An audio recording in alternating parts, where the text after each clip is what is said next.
González, profesora de la ULL en Biología del Departamento de Biología Animal, Edafología y Geología, del área de Zoología.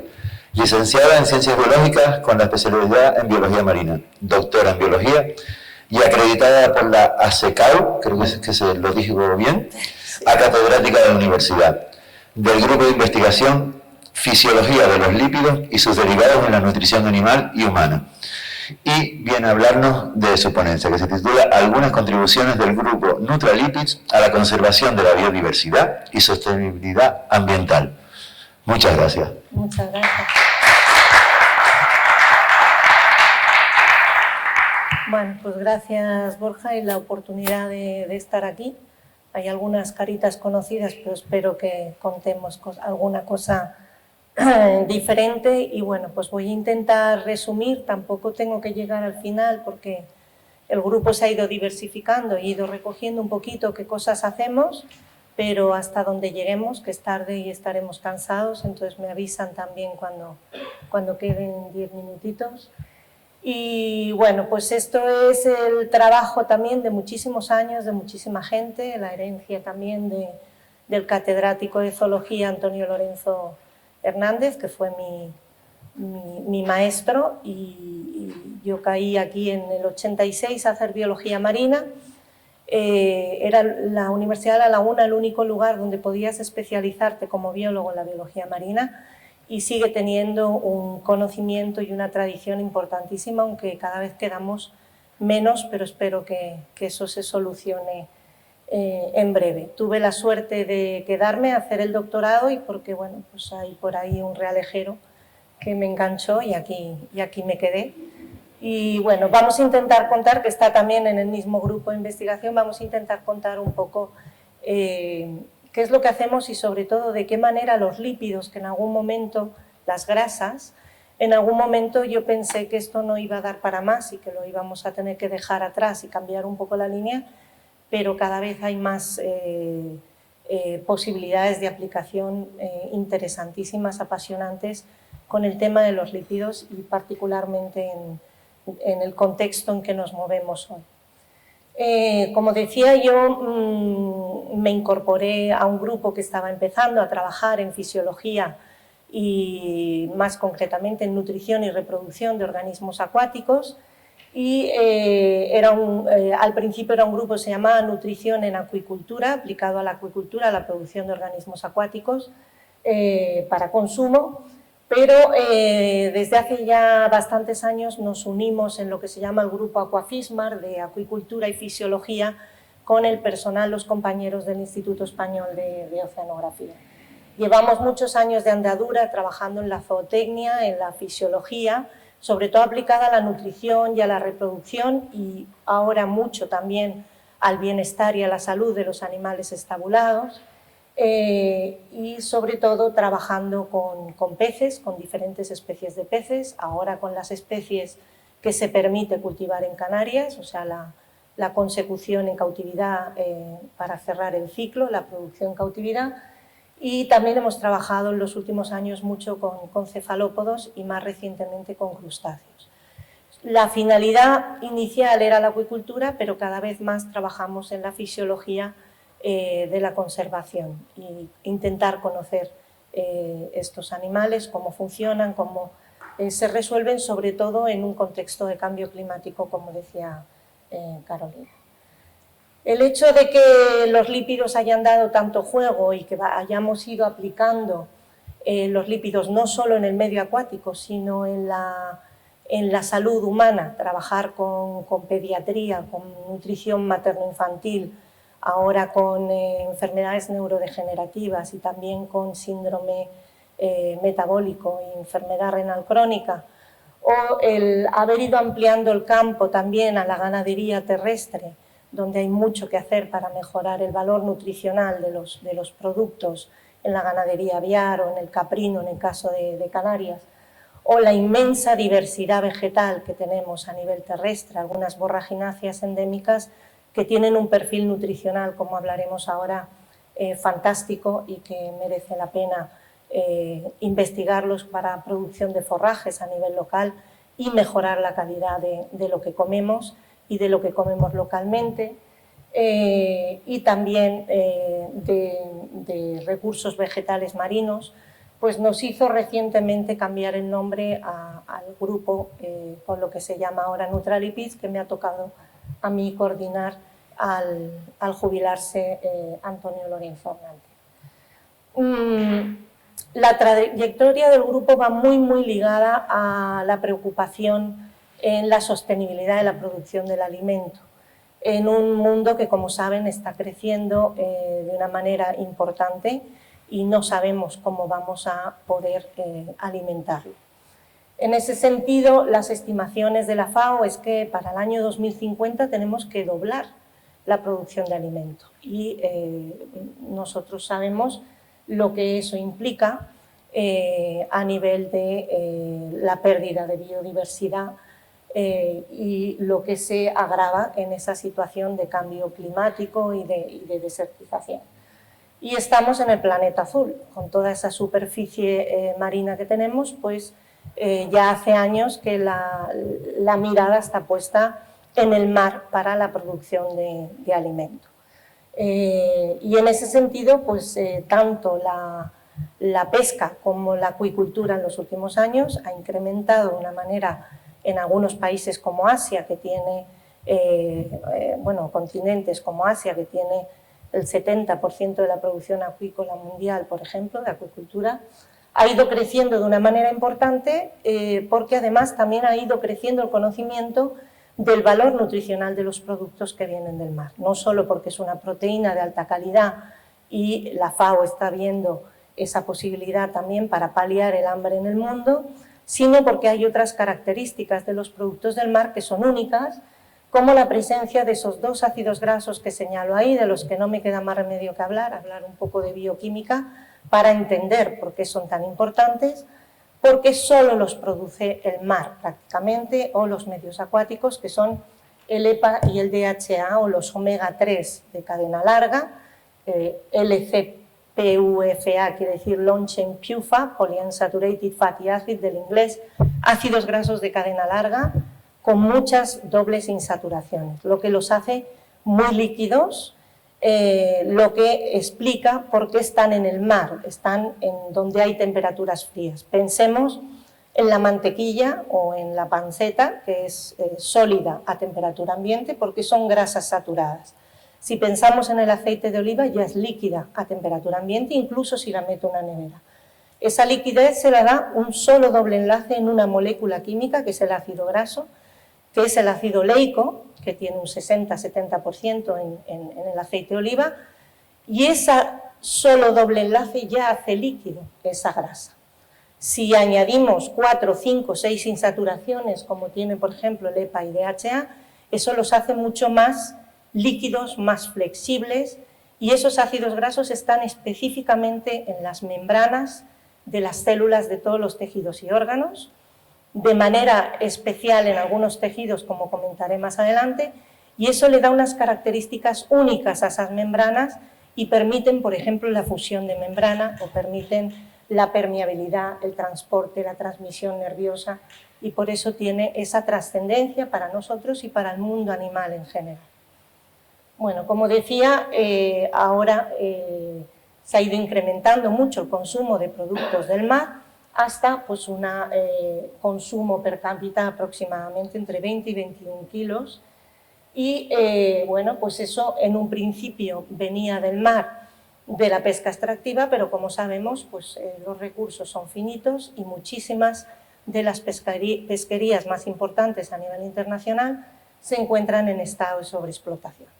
Eso es lo que hizo el desarrollo de la acuicultura, que en un principio se vio como una alternativa a producir de manera controlada y de manera más abundante especies acuícolas, no solo de origen marino, de cara a la alimentación. Y de hecho, hoy en día, aunque mucha gente no lo sabe, desde el 2018, los productos que consumimos que vienen de productos acuáticos, ya más de la mitad proceden de la acuicultura. Y estamos hablando ya de 120 millones de toneladas de productos acuícolas, entre peces, crustáceos y moluscos, y macroalgas, que también mucha gente no lo sabe, pero las primeras producciones mundiales corresponden a 2 o 3 macroalgas. Y aquí estamos hablando también de peces dulceacuícolas, no solo de peces marinos. Bien, ¿cuál es el problema? Bueno, tenemos que comer, pero ¿cómo lo producimos, ¿no? La sostenibilidad, que hablamos tanto, la economía circular, la huella de carbono, todos estos temas que nos preocupan tantísimo y que tenemos que trabajar en ello. Y la acuicultura, como cualquier otra actividad humana de producción de alimento, pues tiene sus problemas ambientales, sus problemas de sostenibilidad, en los que está trabajando muchísimos investigadores en todo el mundo. Y yo me voy a centrar un poco en los aspectos más importantes que nos ha llevado a nosotros a estos 30 y pico, 40 años de intentar mejorar la sostenibilidad de la acuicultura, de la nutrición en la acuicultura, sobre todo en relación con las especies carnívoras, de lo que hablaré un poco ahora. ¿Qué es lo que pasa? Que las especies en el medio natural son carnívoras, para producirlas de una manera sana y que al final tengamos un producto similar a lo que nos aporta el mar, tenemos que darle fuentes también de origen animal, tanto de proteína como de grasas o lípidos. Por eso, durante muchos años, las especies carnívoras han tenido un índice FIFO, que viene del inglés, Fish In, Fish Out, que es la cantidad de pescado o de productos del mar que yo tengo que extraer para obtener 1 kilo de pescado de acuicultura. Y hace 20, 30 años, para producir 1 kilo de salmón de acuicultura, teníamos que sacar unos 3, 4 kilos de productos o de pescado, sobre todo de especies pelágicas. Y eso no podía ser, es una insostenibilidad tremenda, ¿vale? Entonces, hace ya unos 40 años que se está invirtiendo muchísimo esfuerzo investigador en buscar fuentes alternativas. Las fuentes alternativas principales para bajar el índice FIFO, la mirada se puso en fuentes vegetales, principalmente en semillas oleaginosas, como es la soja, sobre todo, el millo, la colza, el girasol, y hoy en día el índice FIFO de la mayoría de las especies está en torno a 1 o por debajo de 1, gracias a esa sustitución parcial de harinas y aceites de pescado por fuentes vegetales. La digestibilidad y el aporte proteico de esas harinas de origen vegetal ha tenido mucha aceptación y mucho éxito. Se consigue una buena digestibilidad y el aporte de aminoácidos esenciales y la producción de proteína es equivalente que cuando se les daba harinas de origen marino. ¿Dónde está el problema? El problema está en las fuentes de grasa o las fuentes lipídicas vegetales. ¿Por qué? Porque yo estaba diciendo que solo los productos del mar, por las características de temperatura, y ahora veremos, porque los productores primarios, como son las microalgas, el fitoplancton y también en parte las macroalgas, son los únicos productores de esos 2 ácidos grasos únicos que son el EPA y DHA. Hasta ahora no ha aparecido ninguna planta terrestre, ¿vale? Y muchas algas tampoco, sobre todo las algas dulceacuícolas, tampoco tienen EPA y DHA. El perfil de ácidos grasos que nos aporta el mundo terrestre o los vegetales terrestres es muy diferente a lo que nos aportan los organismos marinos.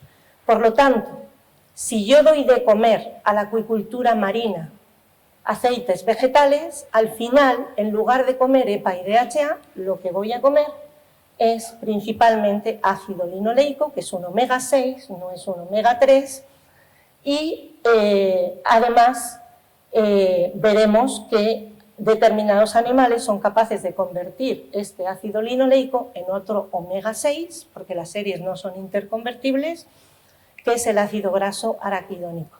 Y el araquidónico tiene un efecto muy proinflamatorio, es un ácido graso muy importante para nuestro sistema inmunológico y en nuestra nutrición, pero el exceso de ese ácido graso se está relacionando cada vez más con una mayor incidencia en nuestra sociedad de enfermedades neurodegenerativas, enfermedades coronarias, enfermedades, por eso habrán oído todos, tomar pescado para bajar el colesterol, los triglicéridos, ¿vale? Entonces, todo esto está relacionado con nuestro metabolismo y ahora explico por qué. Por lo tanto, a la hora de bajar el índice FIFO, pues me encuentro con un problema de, sí, consigo la sostenibilidad, pero no consigo el valor nutricional que estoy buscando en esa producción, ¿vale? Entonces, es un poco lo que decía Carolina, que las soluciones no son nunca tan sencillas y eso implica mucha investigación y mucha interdisciplinariedad y colaboración a la hora de encontrar soluciones, ¿vale?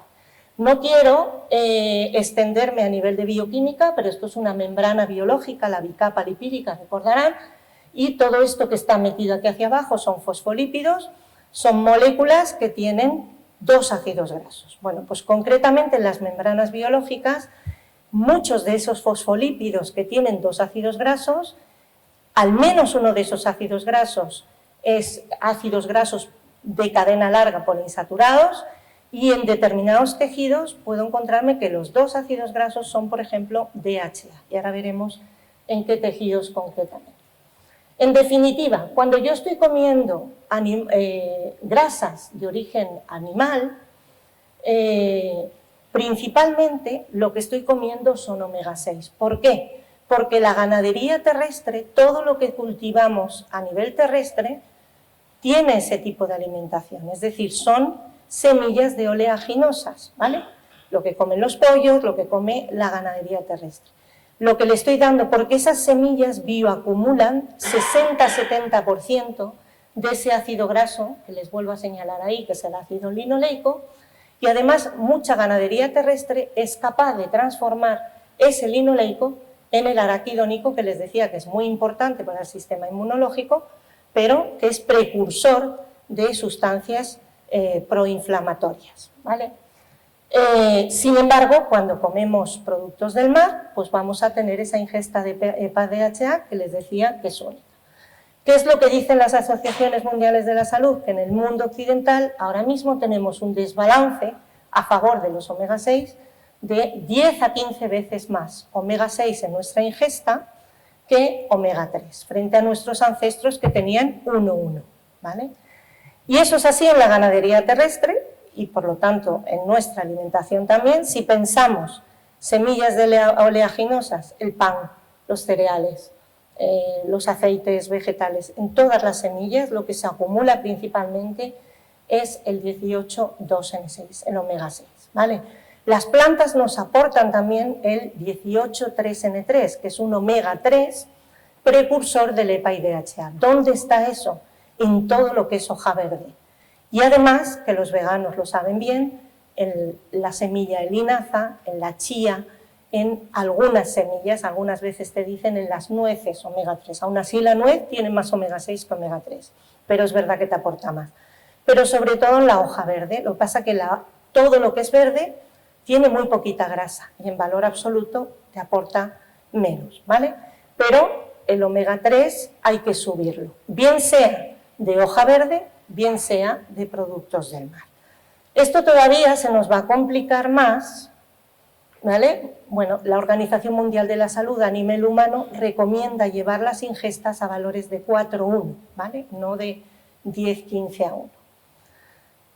Bueno, como decía, principalmente es el fitoplancton el productor de EPA y DHA, eso se va bioacumulando, ¿no?, a lo largo de la cadena trófica. Luego, cuando comemos esos grandes depredadores, cuando comemos un atún, un trozo de ventresca de 100 gramos nos está dando la dosis para casi toda la semana de EPA y DHA, por ejemplo.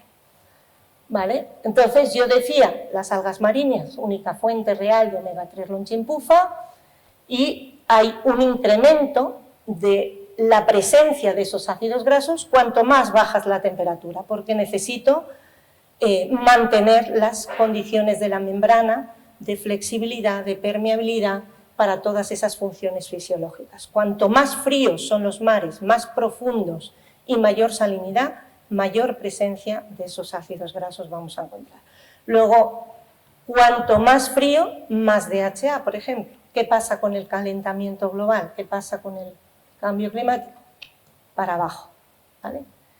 Bueno, importante sobre todo a nivel de membranas. Estoy limitando mucho la información a los ácidos grasos porque los lípidos regulan muchísimas cosas. No hablo ni del colesterol ni de las grasas de reserva. Pero bueno, a grandes rasgos, toda esa presencia de ácidos grasos es muy importante en la neurotransmisión, en la función visual, ahora veremos por qué, en la reproducción, en todo lo que son transporte de iones. A nivel marino, importantísimo, la osmorregulación, las branquias están viviendo en un mundo fisiológicamente muy duro, muy desecante, y hay adaptaciones fantásticas en ese sentido. Entonces, especialmente el DHA es un componente estructural importantísimo en los gametos. La motilidad del esperma, la fertilidad del esperma se está viendo que está bajando por la falta de DHA. Y además la fusión del esperma, del espermatozoide al gameto, son fusión de membrana, luego necesito cantidades importantes de DHA. La transmisión nerviosa, las sinapsis que tienen lugar en las neuronas, son fusión de membrana del neurotransmisor, luego necesito grandes cantidades de DHA ahí también. Y los cambios que tienen lugar en la retina, los cambios conformacionales al llegar la luz, son importantísimos la presencia del DHA. ¿Vale? Eso no ocurre solo en nosotros, ¿vale? Entonces, en la nutrición materno-infantil, por eso ahora a las madres, sobre todo en el tercer trimestre de gestación, se les da suplementos de omega 3 que van a pasar a través de la placenta y se habla tanto de la importancia, sobre todo del DHA, en la formación del cerebro, ¿vale? Pero esto no ocurre solo a nivel humano, hay un paralelismo tremendo en los vertebrados en general y en todo el mundo animal. Entonces, la nutrición de los reproductores es importantísima porque todo lo que coma, sobre todo la madre, va a pasar a través de la placenta o a través de la leche, en el caso de los mamíferos, o al vitelo del huevo en el resto de los animales que conocemos, ¿vale? Entonces, la nutrición es muy importante a todos los niveles. A nosotros se nos complica más todavía y a la mayoría de los peces marinos se les complica más y a otros animales porque, miren, fíjense, este es el oleico, que decía un solo doble enlace, es una molécula de 18 carbonos con un doble enlace, que está a mitad de la cadena, en la posición 9, por eso es un omega 9, ¿vale? Este sería el que está en las semillas de oleaginosas en grandes cantidades, este sería el que está en la hoja verde, ¿vale? Entonces, para obtener ese araquidónico, que es muy importante para el sistema inmunológico, hay que convertirlo, hay que alargarlo y añadirle 2 insaturaciones más para producir araquidónico, o el que viene en la hoja verde a nivel terrestre, ¿vale?, que toman la mayoría de los veganos, hay que alargarlo e insaturarlo añadiéndole 3 o 4 insaturaciones, no, 2 o 3, para el EPA y el DHA. Vale, eso lo hace, por ejemplo, la mayoría de los mamíferos tienen una capacidad importante. Las aves, que es parte de nuestra investigación reciente, tienen bastante capacidad de comer esto y producir EPA y DHA, ¿vale? ¿Qué es lo que ocurre? Que determinados, entonces, como pueden producir estos, mejor dárselos en la dieta, pero si no se los doy, los van a producir. Luego, lo que llamamos esenciales, ácidos grasos esenciales, que son los que nos tienen que incorporar en la dieta, en este caso, para esos animales, sería el linoleico y el linolénico. Pero lo deseable es balanceado, ¿vale? Y lo que se está viendo, por ejemplo, en los registros fósiles, es que las plantas de antaño tenían mucho más omega 3 de lo que tienen ahora, también asociado a el calentamiento, ¿vale? Entonces vamos desbalanceando porque la fuente cada vez es más rica en el ácido linoleico. Bueno, pero si los podemos producir, va bien. ¿Qué es lo que ocurre? Que los humanos hemos perdido gran capacidad y tenemos muy poquita capacidad, sobre todo para llegar a producir el DHA. Hay pocos estudios porque es complicado trabajar, porque en la sangre los eritrocitos no tienen la maquinaria sintética para poder estudiarlo bien, es mucho más fácil trabajar en el mundo animal, pero cada vez se demuestra más esa capacidad limitada para nosotros poder llegar al DHA cuando, por ejemplo, comemos hoja verde. Y eso es lo que le ocurre también a los peces marinos, sobre todo los carnívoros, probablemente porque evolutivamente han perdido esa capacidad. Si lo tienen preformado, les viene dado en la cadena trófica, ¿para qué activarlo? ¿Vale? Hay cierta actividad. Entonces, lo que nosotros estamos viendo a lo largo de los años es que jugando con la dieta, generando cierta deficiencia y equilibrando los omega 3, omega 6 precursores, e incluso bajando la salinidad, poniendo al medio interno en una salinidad más cómoda, podemos fomentar o incrementar la producción de EPA y DHA. El problema es que no podemos darle gran cantidad de este a través de las semillas, porque ¿en qué se va a convertir? En araquidónico, porque no son interconvertibles la serie. Y las enzimas, la maquinaria sintética capaz de producir araquidónico, EPA y DHA es la misma.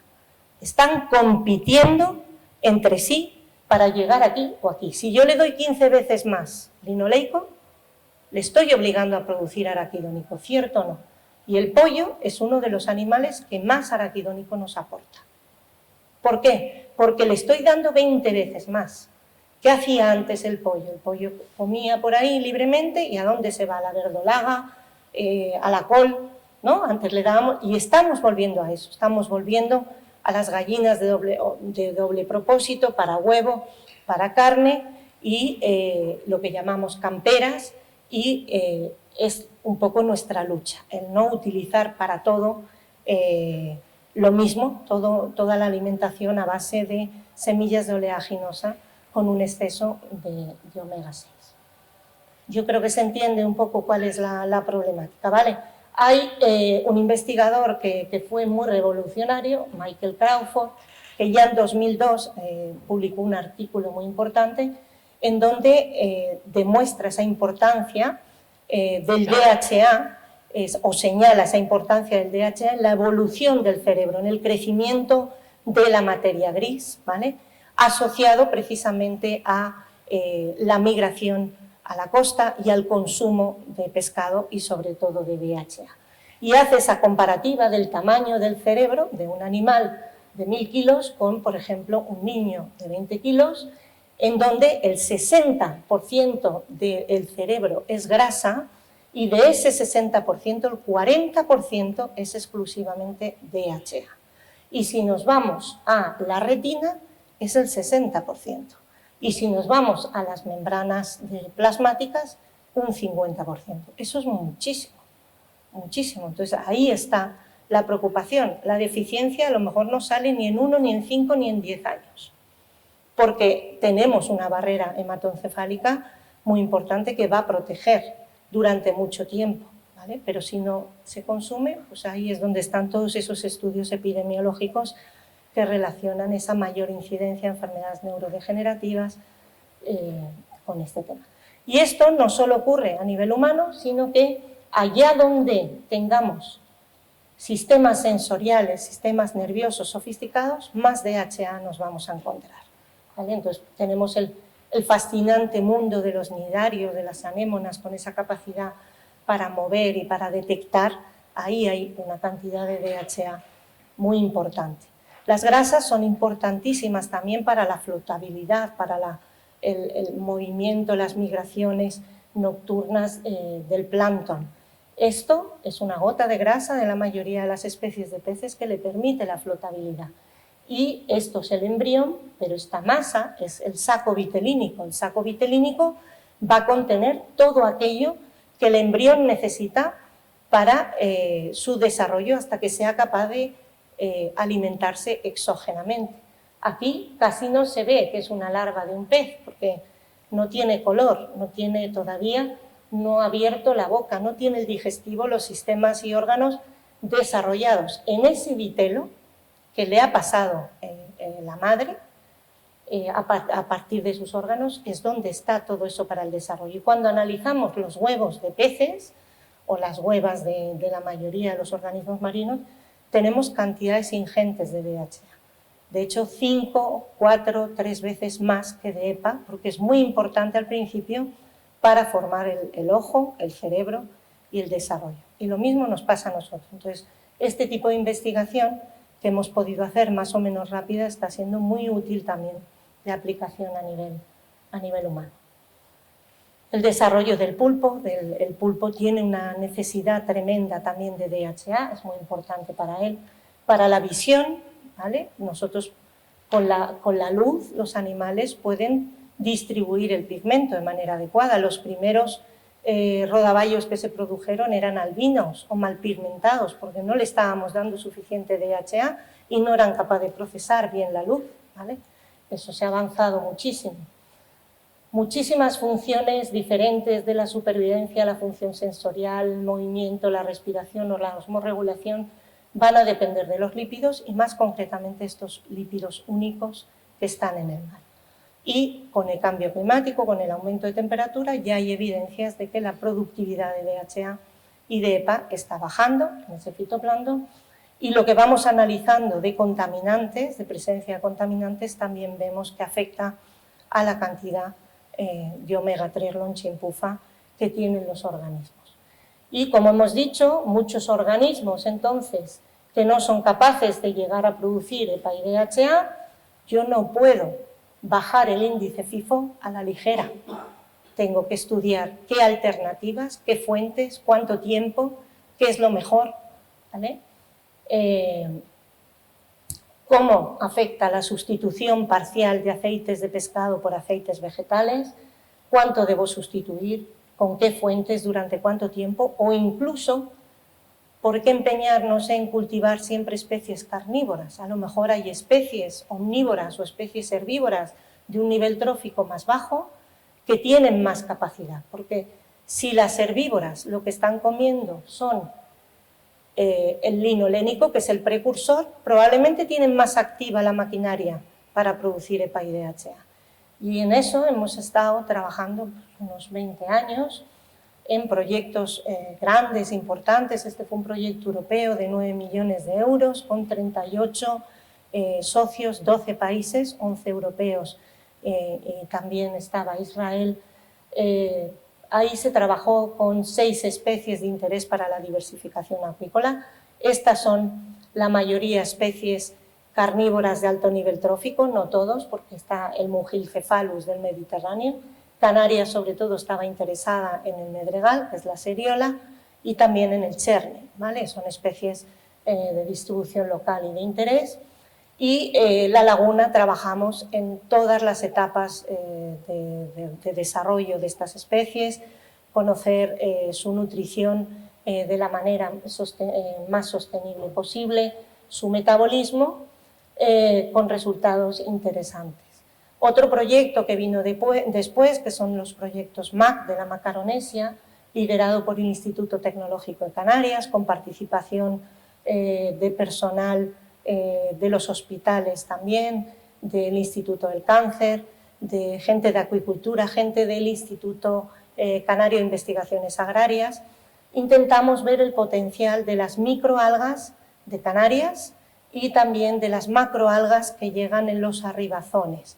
Ahí participaba también Senegal y Mauritania, que tiene arribazones de algas muy importantes y que no se aprovechan, y queríamos ver qué potencial tenían esas algas como fertilizantes de suelos o para alimentación en acuicultura, porque tienen un perfil más apropiado que los vegetales terrestres. Fue un proyecto muy bonito. Nosotros trabajamos en cultivo acuapónico, que es muy interesante, es un cultivo cerrado, que tienes mucho menos contaminación ambiental.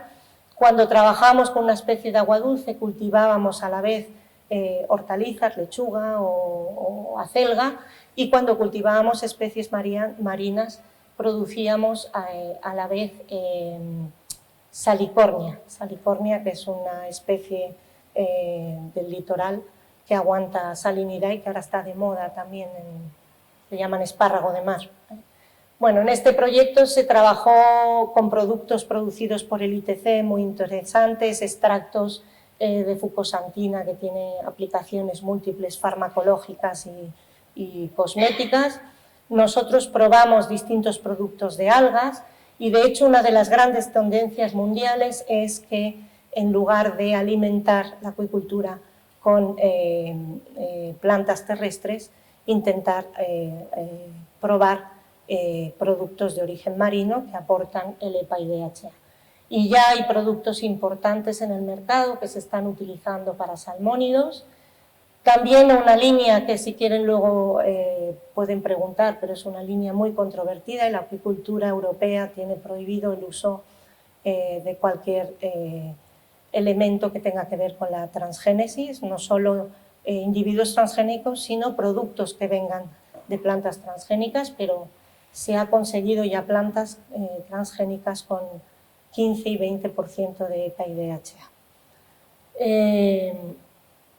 Y ya hay varios productos, como digo, procedentes de microalgas muy interesantes para la alimentación de peces, de acuicultura, y también para la población vegana, que en algunos casos necesita suplementación, y hasta ahora mucha gente habla de la espirulina, pero la espirulina es de agua dulce y lo que tiene es linolénico, no tiene EPA y DHA, ¿vale? Entonces, hay mucha desinformación en ese sentido porque se habla omega 3, pero no es lo mismo un omega 3 de 18 carbonos que el EPA y DHA, que es el que fisiológicamente se está incorporando o tiene ese efecto, ¿vale? Hay que convertir el omega 3 de la espirulina a EPA y DHA para que tenga un efecto fisiológico deseado. Vale, recientemente, en septiembre, se presentó esta tesis doctoral de estos proyectos que comentaba con algas, y pudimos probar algunos productos de los que produjo el ITC de Canarias a partir de isoclisis galvana y navícula salinícola, muy interesantes, para enriquecer el zooplancton, el rotífero y la artemia que se utiliza para alimentar las larvas de peces marinos.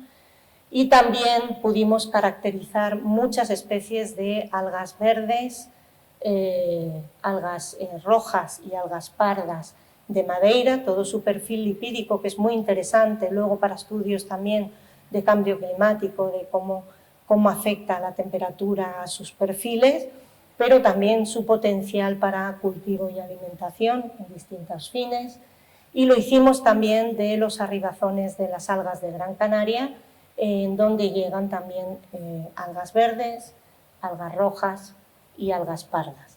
Una vez hecha toda la caracterización lipídica de todas estas algas, pues probamos alimentar dos especies muy producidas en el mundo, la especie más producida, una carpa en circuito cerrado, por supuesto, y la dorada, que es la especie más importante a nivel europeo, que es un carnívoro marino y una especie herbívora dulce acuícola. Probamos a alimentarlas con polvo de la ribazón que llegaba a las costas de Gran Canaria una vez limpio, y probamos distintos arribazones, algunos que eran más monoespecíficos y otros multiespecíficos.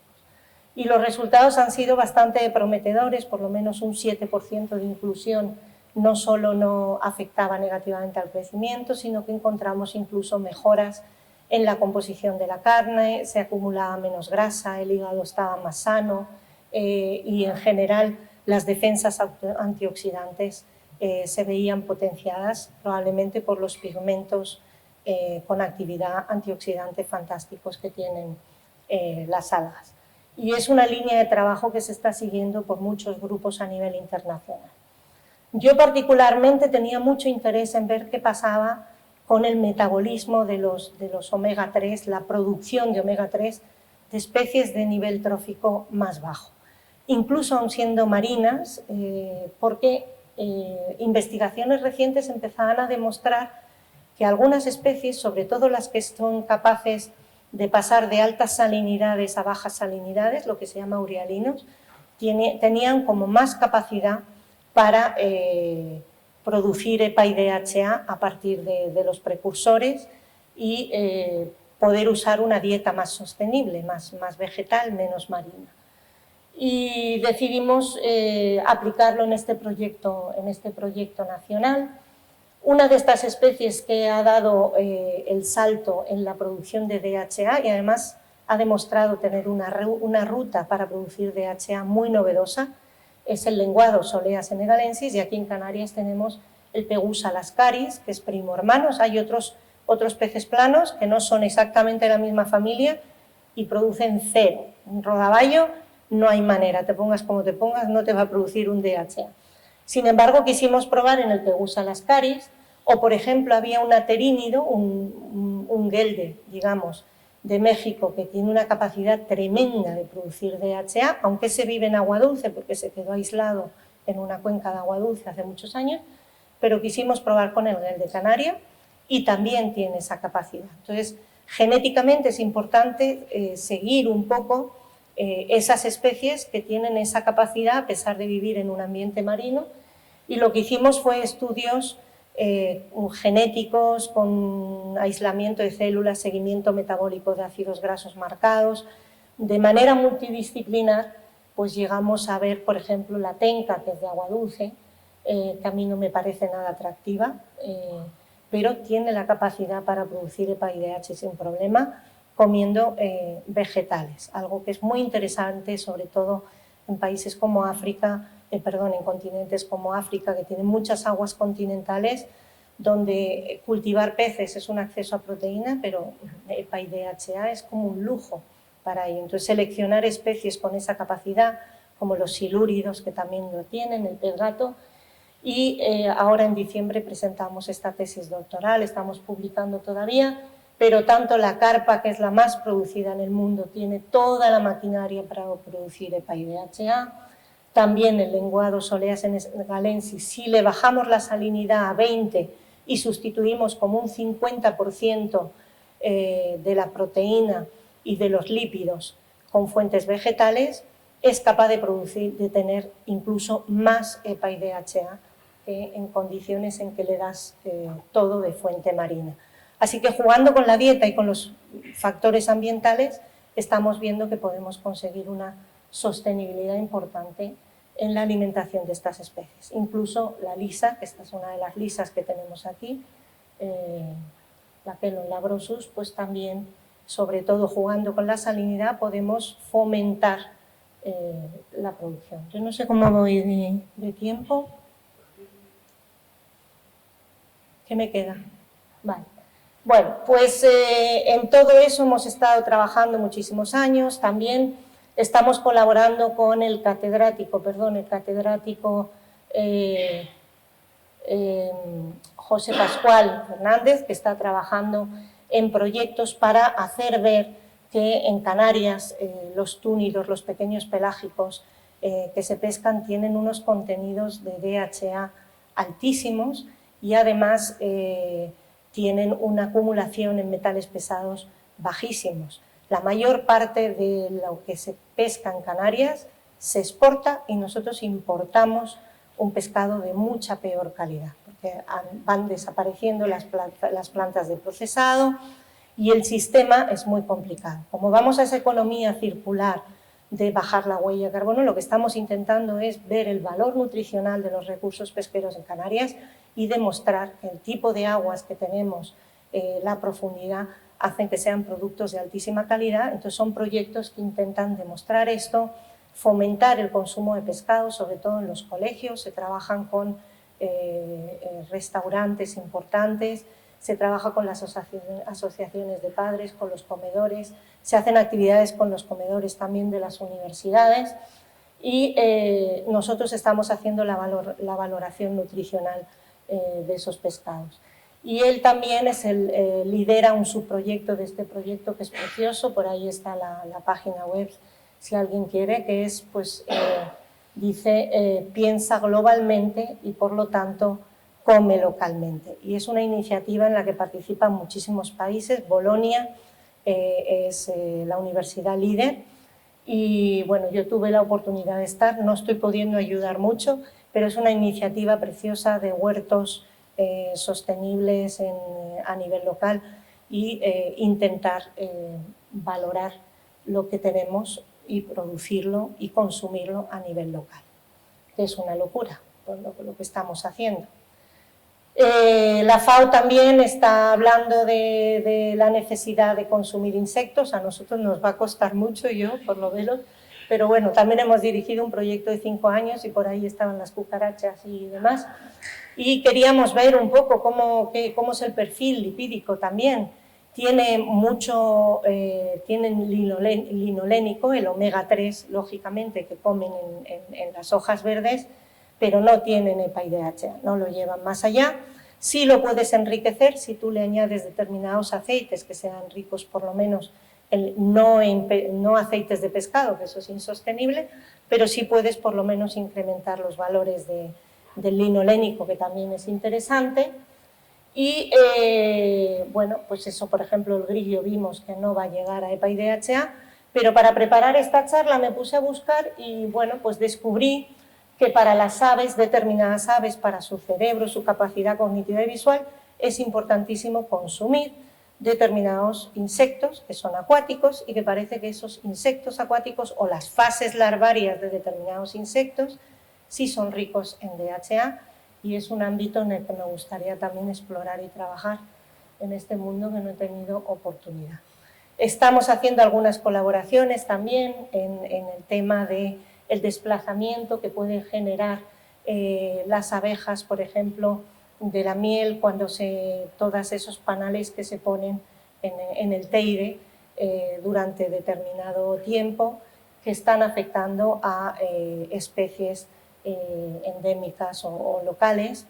Y como los lípidos es un recurso muy importante en la reproducción, en las reservas, en el desarrollo, pues hay algunos compañeros que están colaborando en analizar cómo varía la composición lipídica de las larvas o de las propias abejas en función de la presencia, ausencia de los panales de abejas. Y los resultados son bastante sorprendentes en el sentido de que cambia mucho la composición, probablemente porque cuando está la abeja de la miel presente, desplaza a esas abejas locales a otras flores, y lo que queremos hacer ahora es analizar la composición del polen y poder correlacionar. O sea que se utilizan los lípidos como biomarcadores de muchísimas cosas en muchos ámbitos diferentes. Y este proyecto último en el que estamos trabajando fuerte, pues es lo que yo estaba comentando antes, o sea, ¿por qué nos empeñamos en que los peces produzcan o que solo sean los peces de acuicultura los que nos den el EPA y DHA, si resulta que la maquinaria sintética nos dice la genética que en las aves y, por ejemplo, en los monogástricos, probablemente el conejo, no hemos podido todavía mirarlo en el conejo, pero llevamos varios años trabajando con las aves y tienen una maquinaria fantástica para darnos EPA y DHA. ¿Dónde está la clave? En dejar de darles el linoleico e intentar darles el linolénico, que es el precursor. Y en ese sentido, Canarias es un paraíso de plantas ricas en omega 3, como el linolénico, y no solo el linolénico, sino otros ácidos grasos como el ácido estearidónico, que favorecen o ayudan a llegar hasta el EPA y DHA. Y los primeros ensayos que estamos haciendo, estamos dirigiendo una tesis, pues hemos conseguido, cambiando la relación omega 3-omega 6, subiendo la relación omega 3 en la alimentación, obtenemos pechugas, huevos, productos mucho más ricos en EPA y DHA y mucho más bajos en ácido araquidónico, que es el preinflamatorio. Con lo cual ahora hay que convencer para volver un poco a esa dieta. Ahora estamos trabajando con cabrito. El cabrito todavía, o sea, es fácil porque realmente lo que come se refleja luego en los productos. Es mucho más complicado con los rumiantes porque la grasa que le das al final la degradan para dar ácidos grasos volátiles, y es mucho más complicado enriquecer la leche o el queso en omega 3 en los rumiantes. Aún así, puedes proteger esa grasa, proteger esos aceites en lo que se llaman jabones cáusticos, y en eso estamos, en los experimentos con ganadería terrestre, porque estamos convencidos de que hay muchas maneras de abordar. Tenía más investigaciones que estamos llevando a cabo, sobre todo en cambio climático, en el medio marino, pero bueno, va todo un poco relacionado con lo mismo. Es analizar e intentar utilizar los ácidos grasos como biomarcadores, por ejemplo, de presión antrópica en los calderones con todo el tema de avistamiento, si los estamos forzando a explotar unos nichos diferentes o alejarse de los lugares habituales, eso con biopsias muy chiquititas del tegumento en la grasa subcutánea. Podemos ver un poco los perfiles y correlacionarlos con lo que comen y saber un poco si comen correlacionar con la composición, por ejemplo, de los cefalópodos o de los peces. Estamos trabajando mucho en ese ámbito. Pero no quiero aburrirles con más información, ya es un bombardeo de por sí, pero era un poquito ilustrar que hay muchísimo ámbito donde trabajar y echar una mano en que lo que comamos sea lo más sostenible posible, o en conocer qué efecto tiene el cambio climático, la entrada de especies invasoras. Podemos saber qué es lo que come una especie invasora y atajar un poco el efecto, y sabemos lo que come también a través de los perfiles. Y bueno, si hay alguna pregunta, pues esto era un poco.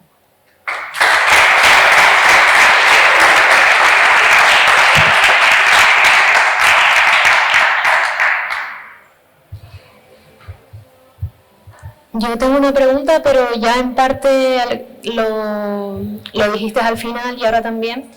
Era sobre todo con el tema del cambio climático y con la entrada, o sea, con el aumento del tránsito de los barcos. En el caso de Gran Canaria, no me acuerdo del género, pero sé que hay una alga que es la Ocumurae, o no sé que el epíteto, pero ¿no? O que sí, es invasora. Sí, no me acuerdo del género, pero sé que el epíteto es ese, y sé que también es como genera mucha biomasa, y que se había detectado ya en Gran Canaria, y que si podría ser una alternativa, como a lo mejor va a quedar mucha cantidad de ese alga en las playas, utilizarla como base para harinas o algo de lo que estaban planteando, y darle, aunque sea invasora y sea difícil de atacar. Claro, esa es una manera de atajar. Sí, darle un uso. Que no es nuevo, darle un uso, efectivamente. Y las algas, en ese proyecto multidisciplinar que vimos, tienen muchísimas, o sea, sobre todo las pardas, tienen muchísimas aplicaciones para efectos anticancerígenos, antifúngico, antihelmíntico, y como fertilizante se está usando también extractos de alga en muchos países para producción agrícola, y en nuestro caso sería cuestión de analizar, pero desde luego como harinas. Lo que pasa también con las algas es que las macroalgas tienen también bastantes componentes antinutricionales. Entonces lo que estamos viendo, que por lo menos a nivel de peces, un grado de inclusión muy alto tiene problemas. Pero eso ocurre también con muchos, por ejemplo, uno de los grandes potenciales que hay en Canarias para cambiar la soja o el millo, la semilla girasol, por otro tipo de semillas, que por ejemplo la chía o la linaza tienen tanta grasa que los productores de piensos nos dicen que no los pueden meter en el molinillo, pero Canarias tiene muchísimos frijoles, muchísimas judías, con un perfil súper interesante, que también tiene elementos antinutricionales, pero hay maneras, el hervir o determinados tratamientos, desde luego puede mejorar muchísimo la digestibilidad y ese efecto. Y es una propuesta muy interesante, o sea, el aprovechamiento de todas estas especies invasoras con esa finalidad. Siempre es complicado, pero ahí estamos.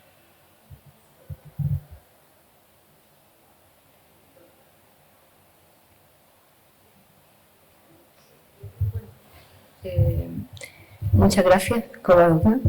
Me encanta tu charla, la verdad que me he aprendido. A mí la tuya también. Pero sobre todo porque he aprendido muchísimo y muchas cosas. Pero hay una cosa, por ejemplo, con el tema de la acuicultura, Mi pregunta viene sí que también, visto que diríamos, las fotos que has puesto eran de, ¿cómo se llama?, de la jaula en el mar, ¿también es posible de hacer la acuicultura y además sostenible, vamos a decirlo así, Sí.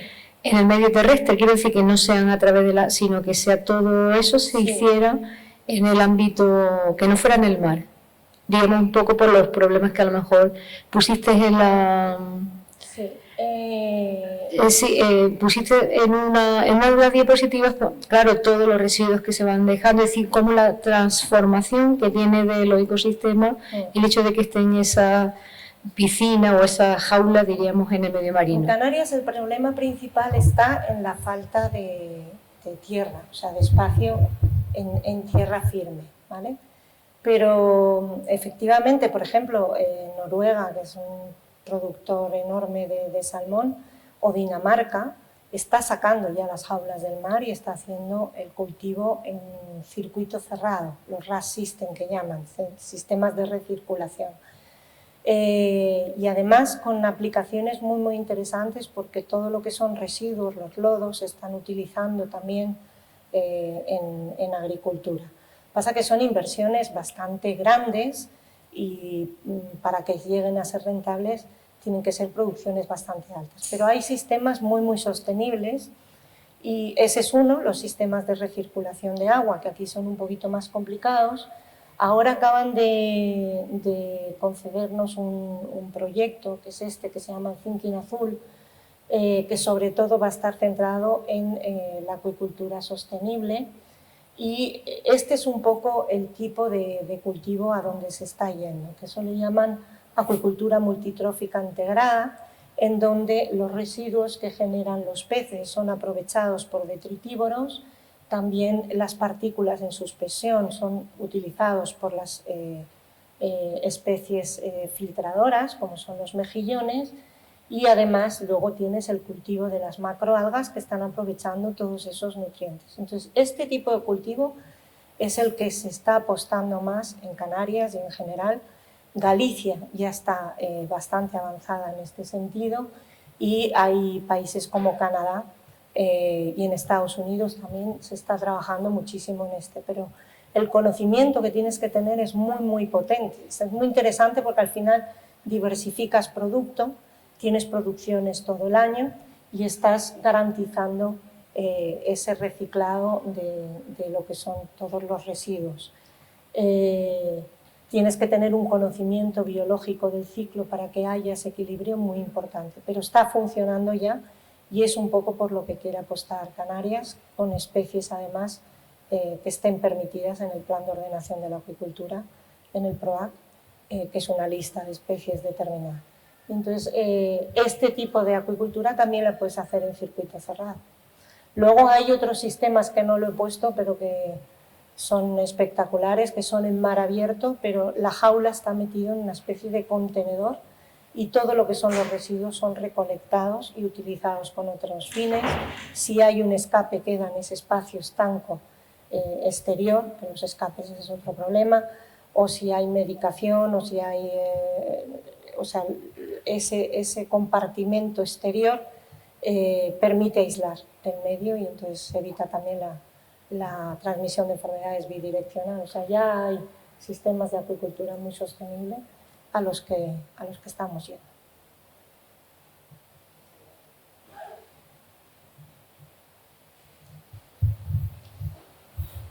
Esto queda un poco fuera del ámbito marítimo, pero viendo todas las cosas interesantes que nombrabas de los lípidos y cómo han diversificado un poco, ¿no?, los temas de estudio que hacen, ¿han pensado, no sé si lo están haciendo ya, en estudiar un poco las variedades locales, verduras que se utilizan aquí, que en muchos casos han sido poco a poco desplazadas por variedades más productivas de fuera y que quizá, no lo sé, la verdad, no sé cómo varía eso, entre variedades podrían tener a lo mejor unos aportes o algunos, a nivel lipídico sería interesante?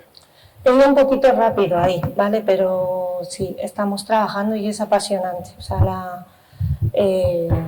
ya hay varios proyectos importantes, sobre todo está el Plan Forrajero para Canarias, hay muchísimo terreno que no se está utilizando, se está trayendo forraje de fuera de muy mala calidad o de calidad variable, los ganaderos se encuentran con caídas de producciones importantísimas en la leche, precisamente por el tema de los forrajes.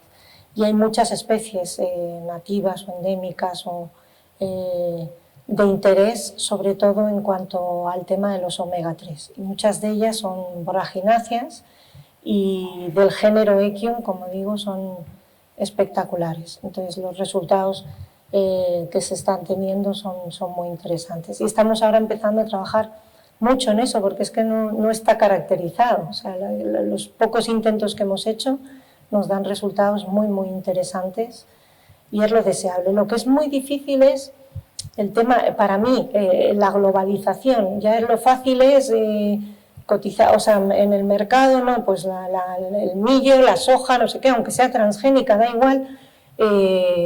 Esto es lo que hay, esto es lo que cuesta, y todo el mundo hacer los mismos piensos. Y cuesta mucho mover eso, o sea, convencer de lo importante que es y de que efectivamente si queremos ir a una economía circular, pues hay que volver un poco, digamos, para mí a lo de antes, ¿no? en aprovechar los recursos locales y desde luego va a mejorar mucho nutricionalmente.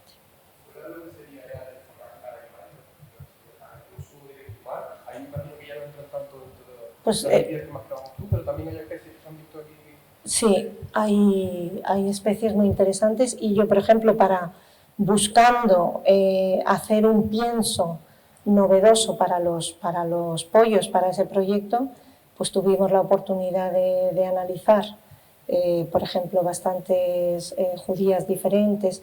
Bueno, se está trabajando mucho también con tedera, con, no me viene ahora, otras especies, con un tagasaste, tienen unos perfiles fenomenales en cantidad de proteína, en cantidad de fibra de calidad, y cada vez se trabaja más en ese ámbito.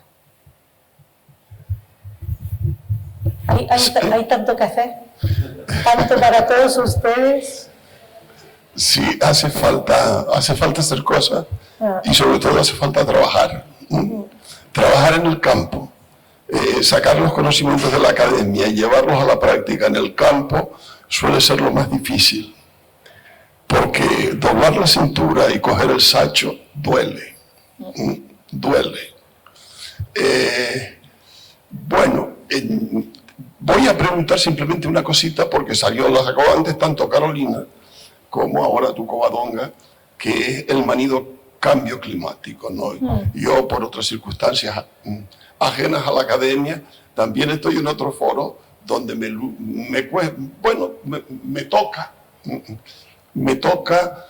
por lo menos tratar de poner de manifiesto que el cambio climático actual, que obedece a cambios cíclicos globales y antropológicos, digamos, también se deben o están acelerados como mínimo por procesos antropogénicos.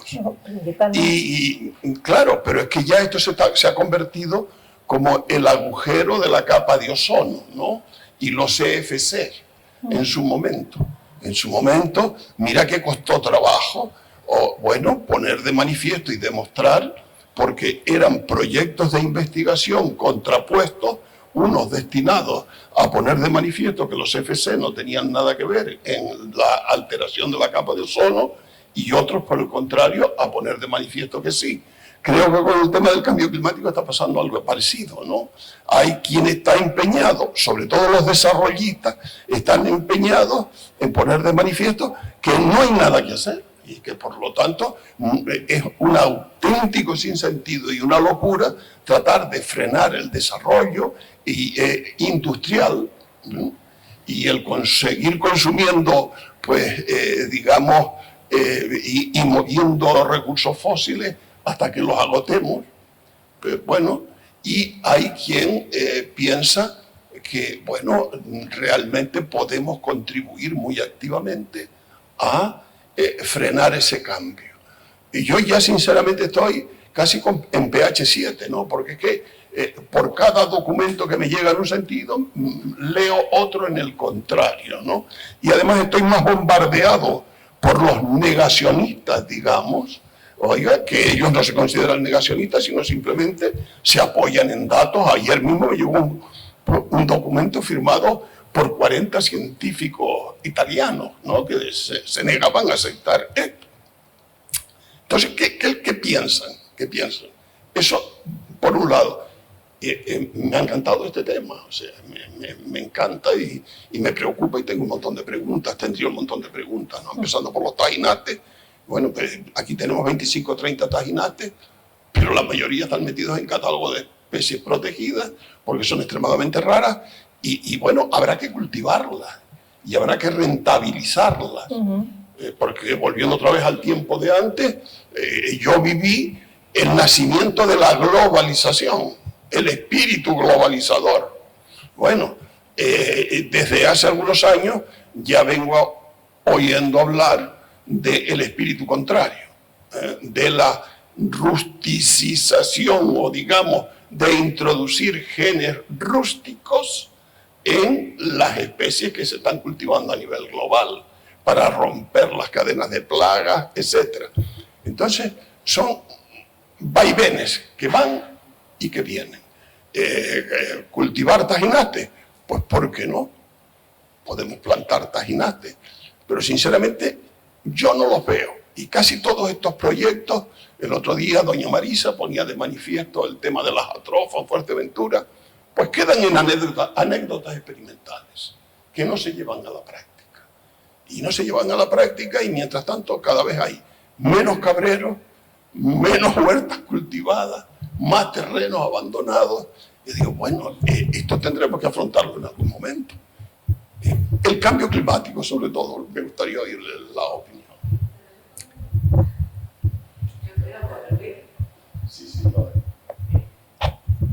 Me parece fantástico todo lo que has dicho. Ahora la Unión Europea va un poco en la línea de... nosotros vivimos esa época de biodiversidad separada del ser humano. Hoy en día yo creo que ya todo el mundo admite que es un uno todo ello. Es decir, el garantizar que podamos comer sano va incluido dentro de también conservar la biodiversidad, y es hacia donde está trabajando Europa ahora mismo, que es una dirección maravillosa, porque ya no hay uno y otro camino, sino todos tenemos que ir en el mismo camino. Entonces, ahora mismo ya están habiendo proyectos en los cuales se está buscando, que sacó ella, ¿no?, forrajeras canarias o naturales de Canarias para poder alimentar las cabras canarias y no estar importando piensos de fuera. Yo no creo que estuviese hablando de los tajinastes, sino más bien del equium, digamos, de más herbáceo, digamos, mucho más, de crecimiento mucho más rápido, que pueda... Yo te diría que estamos trabajando sobre el Equium Plantagineum más que sobre... El único aceite que se comercializa hoy en día es del Equium Plantagineum. Claro, a lo mejor se equivocó de foto, pero yo creo que está refiriendo a herbáceas. No. Se está intentando con herbáceas y se está intentando también con arbustivas por la semilla, porque precisamente es la semilla la que tiene ese perfil. Pero espero que sean de especies de crecimiento rápido, porque si no, no morimos de asco. Esa es la cuestión, por ejemplo... Claro. Sí. El tema de la conservación, como yo digo, fundador de acá, poco fundador de acá. Sí. Por lo tanto, tengo mis genes ecologistas, pero no soy ecologista y me digo matando y los ciudadanos. Sí. Yo en absoluto, hay veces que lo llevo al extremo del Vladimir, pero mira cada cosa en su cosa. Claro, yo creo que no tenemos que perder de vista eso. Y anda que no hay tajinastes que están declarados protegidos y que se protejan, como yo digo, del ámbito de los espacios naturales protegidos. Sí, sí, y de resto se utilicen. Sí, sí. Se utilice. Ya se usa en La Palma, ¿no? Sí, se usa, sí. Ya se usa en La Palma y se planta. Y se ha llevado fuera también. Y se ha llevado fuera. Eso, por ejemplo, se utiliza. He criado muchos conejos y he criado cabras. Yo ya conozco, cuando digo darle la espalda, pues, sí. Es porque no conozco. Yo también soy agricultor. Sí, sí.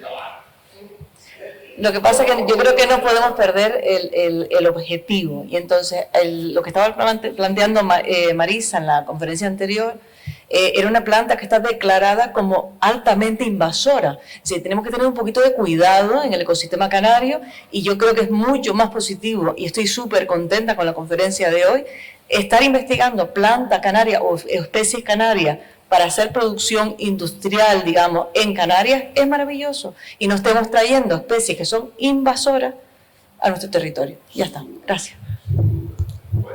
Última pregunta. Yo mi respuesta, yo soy muy moderada, soy científica. Creo que si no hay evidencias científicas del interés en explotar o seguir una línea, no podemos hacer nada. A mí me desespera lo lento que va todo, igual que me desespera que para sacar una nueva especie en producción en cautividad pues tenga que pasar 30, 40 años cuando necesitamos una gran velocidad para producir alimentos.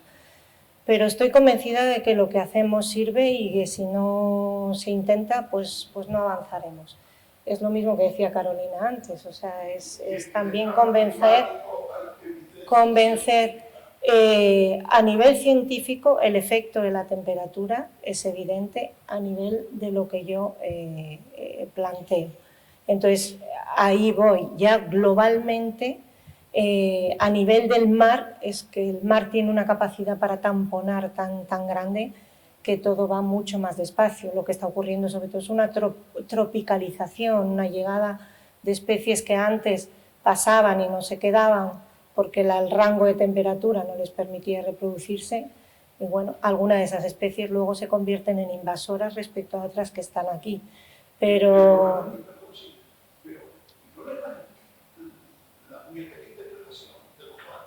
porque es evidente que los datos de Isania y los datos de Hawái que muestran un hielito de sierra que la temperatura va a parar. Eso es innegable. El problema está en lo que dicen. Sí, pero mira, eso no se niega. Nosotros no negamos que está habiendo un cambio climático. Lo que estamos negando es que ese cambio climático tenga algo que ver con el desarrollo al que está llamado la especie humana. O sea, que no, tenemos que seguir con más, oye, apostando con el modelo, más ritmo, más gente, más coche, más... Y a mí eso, yo digo, bueno, tampoco que tenga que debe ser. Yo creo que es cuestión de muchas iniciativas y entre todos. Y yo creo que cada vez veo más concienciada a la sociedad. Bueno, muchísimas gracias. Tengo que cortar porque cierran la universidad y hay que cerrar el aula, así que gracias. Recordarle a los que llegaron un poquito tarde que firmen al salir y recordarles que mañana tenemos el Día de la Tierra con multitud de actos y está preparado para toda la familia.